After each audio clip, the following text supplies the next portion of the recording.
வணக்கம். மின்னல் 24 செய்திகளின் இன்றைய நாளுக்கான செய்தி தொகுப்பு. செய்தி ஆசிரியர் சபீனா சோமசுந்தரம். செய்திகளோடு இணைந்திருக்கும் நான் அனுஷா சேனித்தம்பி. முதலில் தலைப்புச் செய்திகள். இனம், சாதி, மதம் அன்றி நாட்டில் பொருளாதார நெருக்கடிகள் குறித்து கருத்தில் கொள்ளப்படும் தேர்தலை எதிர்கொள்வதில் மகிழ்ச்சி என ரணில் விக்ரமசிங்க தெரிவிப்பு. தேர்தல் விஞ்ஞாபனத்தில் உள்ள அனைத்து விடயங்களும் நிறைவேற்றப்படும் என சஜித் பிரேமதாச தெரிவிப்பு. தபால் மூல வாக்களிப்பு நாளை முதல் நாடளாவிய ரீதியில் ஆரம்பம். தொடர்வது விரிவான செய்திகள். இனம், சாதி, மதம் அன்றி நாட்டில் பொருளாதார நெருக்கடிகள் குறித்து கருத்தில் கொள்ளப்படும் தேர்தலை எதிர்கொள்வதில் மகிழ்ச்சி அடைவதாக ஜனாதிபதி ரணில் விக்ரமசிங்க தெரிவித்துள்ளார். நாட்டின் பொருளாதாரத்தை விரைவாக ஏற்றுமதி சார்ந்த பொருளாதாரமாக மாற்றாவிட்டால் 2035 தொடக்கம் 2040 காலப்பகுதியில் மற்றும் ஒரு நெருக்கடி ஏற்படக்கூடும் என ஜனாதிபதி சுட்டிக்காட்டினார். ஜனாதிபதி ரணில் விக்ரமசிங்க நேற்று கொழும்பு சங்கிரிலா ஹோட்டலில் தொழில் வல்லுநர்கள் சங்கத்தின் ஏற்பாட்டில் நடைபெற்ற ஆஸ்மி எனிதிங் என்ற விசேட நிகழ்ச்சியில் கலந்து கொண்டார். இங்கு கருத்து தெரிவிக்கையிலேயே மேற்கண்டவாறு தெரிவித்தார். கடவுச்சீட்டு பெறுவதில் உள்ள நெரிசலை விரைவில் தீர்க்க அரசாங்கம் நடவடிக்கை எடுத்து வருவதாகவும் இதனால் மக்களுக்கு ஏற்பட்ட அசௌகரியங்களுக்கு அரசாங்கம் என்ற ரீதியில் மக்களிடம் மன்னிப்பு கோருவதாகவும் ஜனாதிபதி மேலும் தெரிவித்தார். ஜனாதிபதி தேர்தல் வெற்றியின் பின்னர் தாம் விரும்பிய அமைச்சரவையை நியமிக்காது நாட்டு மக்களால் தெரிவு செய்யப்பட்ட மக்கள் பிரதிநிதிகளை நியமிக்கவுள்ளதாகவும் இதற்காக மக்கள் தமக்கு விருப்பமானவர்களை புதிய பாராளுமன்றத்திற்கு அனுப்புவார்கள் என்றும் ஜனாதிபதி ரணில் விக்ரமசிங்க தெரிவித்தார். அத்துடன் சிறுபான்மை அரசியல் கட்சியின் தலைவர்கள் ஏனைய ஜனாதிபதி வேட்பாளருக்கு முன்னுரிமை வழங்கியுள்ள போது இந்நாட்டின் பெரும்பாலான தமிழ் முஸ்லிம் மக்களின் ஆதரவு தனக்கு இருப்பதாக ஜனாதிபதி குறிப்பிட்டார். தேர்தல் விஞ்ஞாபனத்தில் உள்ள அனைத்து விடயங்களும் நிறைவேற்றப்படும் என எதிர்க்கட்சித் தலைவர் சஜித் பிரேமதாச தெரிவித்துள்ளார். முல்லைத்தீவில் இடம்பெற்ற மக்கள் சந்திப்பில் வைத்து அவர் இதனை குறிப்பிட்டுள்ளார். கல்வித்துறையையும் சுகாதாரத்துறையையும் விரிவுபடுத்த நடவடிக்கை எடுக்கப்படும். எதிர்க்கட்சியில் இருந்து கொண்டு பிரபஞ்சம் மூச்சு போன்ற வேலை திட்டங்களின் ஊடாக 1 பில்லியன் பெறுமதியான சேவைகளை கல்விக்கும் சுகாதாரத்திற்கும் செய்திருக்கிறோம். நான் சொல்வதை செய்வதை சொல்கின்ற நபர். இதன் அடிப்படையில் தேர்தல் விஞ்ஞாபனத்தில் உள்ள அனைத்து விடயங்களையும் நிறைவேற்ற நடவடிக்கை எடுக்கப்படும்.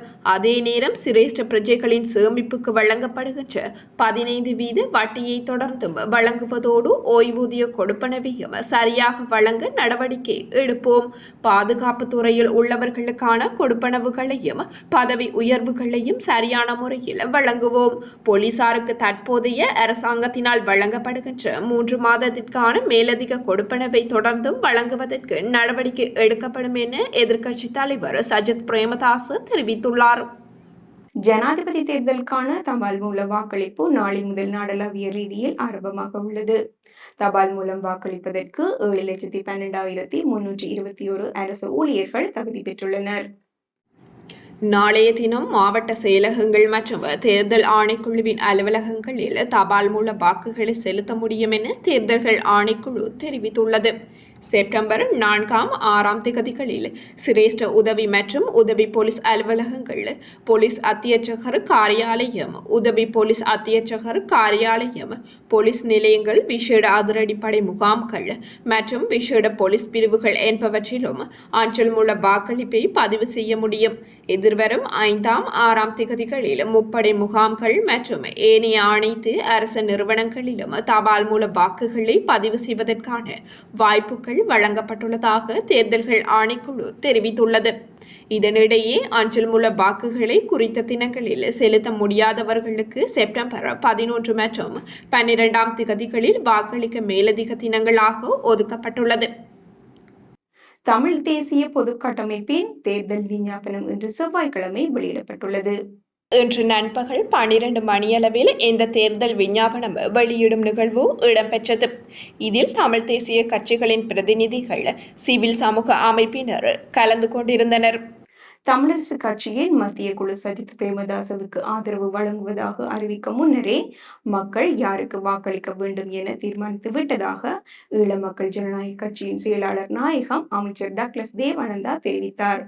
தமிழரசு மத்திய குழு சஜித் பிரேமதாசவிற்கு ஆதரவு வழங்குவதாக தெரிவித்த கருத்து தொடர்பில் அவரிடம் தொடர்பு கொண்டு கேட்டபோதே அவர் இவ்வாறு தெரிவித்தார். அவர் மேலும் தெரிவிக்கையில், தமிழரசு கட்சியினுடைய தீர்மானம் தொடர்பில் அலட்டிக்கொள்ள தேவையில்லை. அது அவர்களின் கட்சி சார்ந்த விடயம்.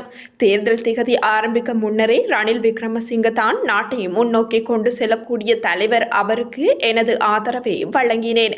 ஆகவே ரணில் விக்ரமசிங்கவின் தலைமைத்துவத்தில் நாடு பொருளாதார நெருக்கடியில் இருந்து மீண்டு வரும் நிலையில் நாட்டை மீண்டும் பாதாள நிலைக்கு கொண்டு செல்ல நாட்டு மக்கள் தயாரில்லை.